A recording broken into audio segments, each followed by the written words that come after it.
Hi friends, welcome. Hi, back to the fog. Here we go. So the Rift is closing very soon as I'm recording this. It's 16 days and not everybody is at tier 70. And if you didn't already know, one of the quickest ways to get through the Rift is by working out of the current tome and doing challenges from the current tome because they give you Rift fragments when you complete them while the Rift is open. Also, each time you complete a level, you get a ton of rift fragments from completing the levels. I've been recently talking to some friends who've been struggling getting through some of the challenges, especially in Tome 4, because there's some long ones like healing the health state of 10 of any survivor, taking 25 protection hits, stunning the killer 12 times, repairing a total of 10 generators while cooperating with other survivors. A lot of these take a long time to be able to do. And I wanted to talk about some of the builds that I use to get through these quicker. And I will say that, with the exception of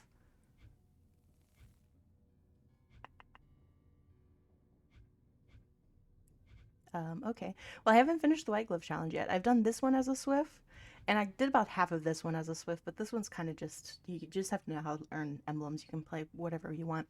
Otherwise, I've done every single one of these Survivor challenges in level 4 solo queue. So this will work whether you're playing with friends or not. So let me really quickly talk to you about some of the builds that I use to get through these as fast as we can. So I'll start at the beginning.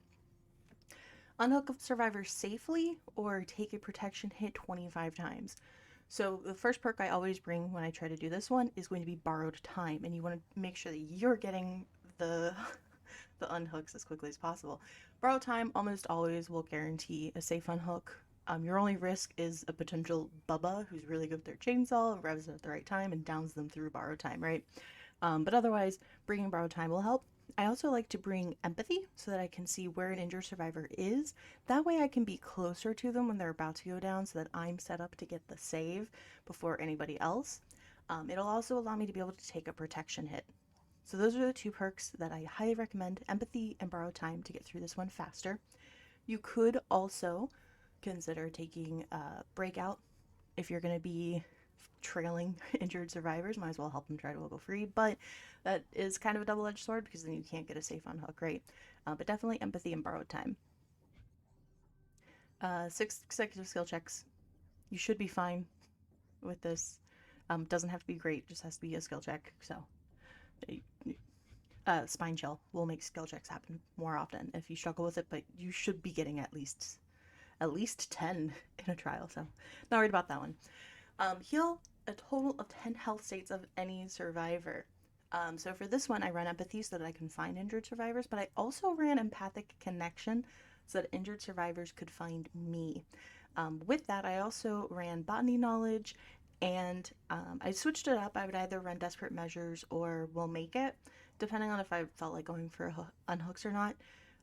Either way, basically, it's, you know where the injured survivors are. The injured survivors know where you are. The first time you heal them, they know you heal fast, and so they'll keep coming back to you. I also would bring in a purple med kit with the gel dressing, um, and the gauze roll pad, whatever it is, the yellow add-on, to heal myself as many times as I possibly could, because that does count towards this. You don't have to always heal others. Stun the killer 12 times. So for this one, obviously, like, palette saves can be tricky if you're newer to the game, and depending on the killer, like if you're going against a huntress, you don't even want to attempt a palette save if you want to play safe. So with this one, I would actually run Blast Mine and Red Herring to try to get them to kick generators after I trapped them. I also ran Head On so I could get locker stuns, and Decisive Strike, just in case, a little protection from anti-tunnel, and it does count toward this. And then if there was an opportunity for it, I would go for a palette stun, but otherwise, just basically using as many perks as I can to get stuns versus relying exclusively on palettes. Now, if you struggle with knowing where palettes are, you could swap out Red Herring for Windows of Opportunity. That way you can see where palettes are to get better chances of getting stuns. This one's the long one. This one's the one that takes people a while. The Engineers Guild repair a total of 10 generators while cooperating with others. I did this one. It took me, I think, about 5 matches. This was probably the longest one for me to get done. Um, what I ran was situational awareness, formerly known as Better Together. That allows survivors to see a generator in a yellow aura when they're, I think it's like 32 meters away from me or closer. So they would see that that generator's glowing, and once they realize that like that's what I have, they'll know that I'm on that gen. I also ran Bond, so that as I'm running around the map, if I see someone on a generator, I'd run up to them and co-op with them. And I ran Prove Thyself. Um, that was so like normally people want to spread out and be on separate generators is the most efficient way to play, and so people don't really want to group up.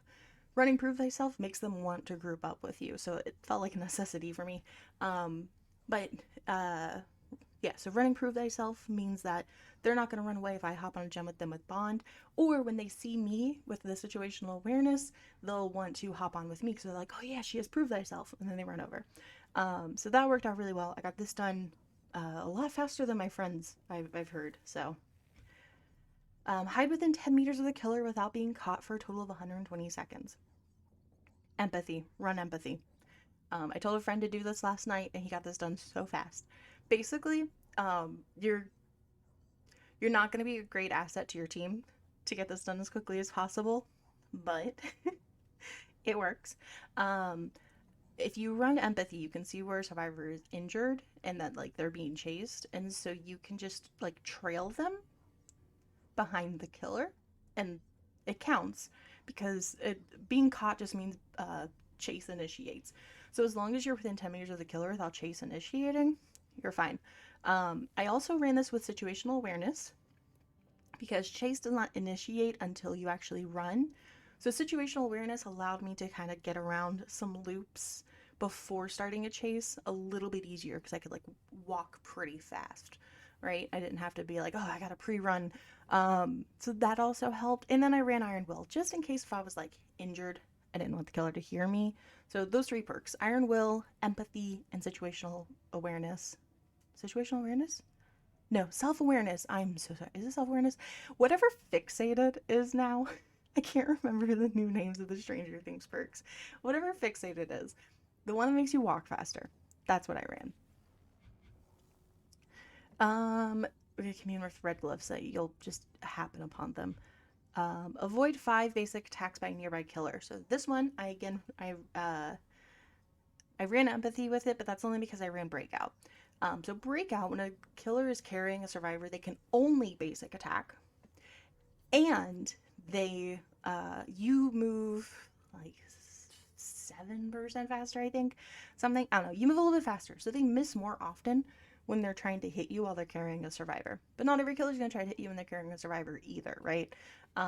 So I ran empathy with breakout because I just like breakout builds. I also put on dead hard because dead hard's a great way to cause them to miss an attack, basic or special.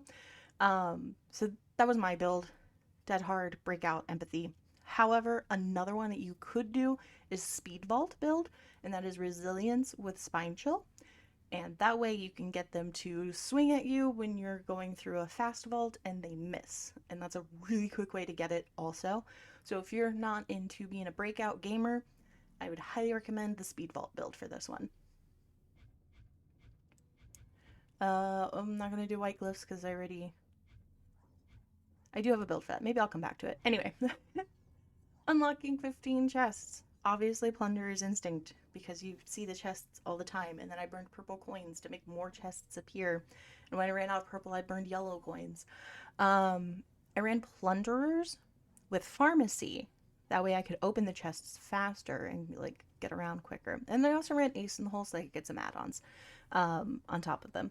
I thought about running Appraisal, but Appraisal does not count toward this challenge. So I was like, nope, I'm just going to run Borrowed Time so I can help my teammates out. I did do this one in a Swift. I remember now because one of my friends, I told him I would leave them on hook because they opened one of my chests. Yeah, anyway, this is like the one that I did as a Swift. So yeah, plunders, you can find the chests easier. Burning coins brings in more chests. You don't need to bring in the other perks If you want, I actually think Detective's Hunch is better than Plunder's. Plunder's increases the rarity and you always see the chests. Detective's Hunch shows you the chest at a farther range, but only when a generator is completed, and it's only for a small amount of time also. But yeah, those are the options that I would give. Escaping 4 chases as Mia. Iron Will. That I just ran Iron Will, and I had balanced landing, but I kept going to flat maps, so I never got to use it anyway. Literally just Iron Will and then corner teching, and I got this done the first time I tried it. Cleansing 20 totems. You can bring an eerie map with double stamp atoms. To a lot of people do that to find the totems. I recommend Counterforce because then you can get through them fast and beat your team to it, because everybody's going to be trying to cleanse totems when they get to this challenge. So if you want to be the first one to get to the bones, Counterforce. If you don't want to bring an eerie map, you can also bring Detective's Hunch. I think that's a good one, especially coupled with Counterforce, because it shows you nearby generators, chests, and totems. I'm a big fan of Detective's Hunch. My friend runs it all the time too. She has totem build exclusively, so yeah, that's a pretty quick and easy one. And then safely unhooking 20 survivors. Borrowed time, baby. Just if you have borrowed time, it's almost always going to be guaranteed. And again, if you want to bring empathy, you can kind of keep tabs on when when a survivor is potentially going to go down. That way you can be close and be set up for the save. So let me talk about this. So the white glyphs. A lot of people read through this and like, oh, you can't rush, so I don't run. No, you can run. You're fine. Just don't like fast vault a window or go into a locker quickly while you have the broken, unfinished glyph. Once you have the glyph finished, like you've gone to the basement and finished it, you can do whatever you want. But while you have the broken piece, don't fall, don't rush, don't get injured, don't put it down. I only go for this when I know I'm going to get it guaranteed out. And that's just simply because if you leave with the finished mirror, you get 25,000 points, and I want that. So I usually wait to make sure that I can get that. But the build that I will typically run on this to kind of help guarantee me getting out is Iron Will, Unbreakable, Decisive Strike, and Self-Awareness, Fixated, whatever it fucking is now. I actually run that because I've found I'm not usually an exhaustion gamer, to be fair.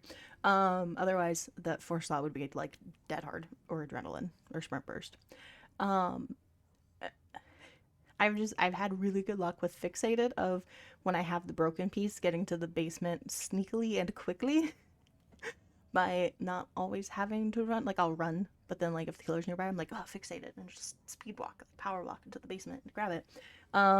Yeah, so that's pretty much what I build. Basically, I do like the whole like super meta get me out of here alive build when I'm trying to do this, but that's only because I want to live with the glyph. You don't have to live with the glyph to get this done. You literally just find it and go to the basement and you're good. But if you want the 25,000 bonus points, you gotta get out with it. So that's I just run super meta. Like the one time you'll see me doing like the small PP, Decisive Strike, Unbreakable build. But yeah, that's about it. That's like this was out on Wednesday. Today is Sunday. I literally like this is as of Saturday night. I am almost done, and this is my last challenge. If there are any other challenges that you are struggling, like that are just taking a long time, or you find them really difficult to get through, that are in the tomes, for survivors, let me clarify. Let me know. I do have at this point. This is the only survivor challenge I do not have done, so I've done them all. I can give any tips that you guys want for getting through the tomes very quickly, to get those blood points and help with the grind and everything. So yeah. But anyway, I hope you guys are having a wonderful time. I hope you're enjoying the rift and have a wonderful, wonderful week in the fog. And I'll talk to you later. Bye.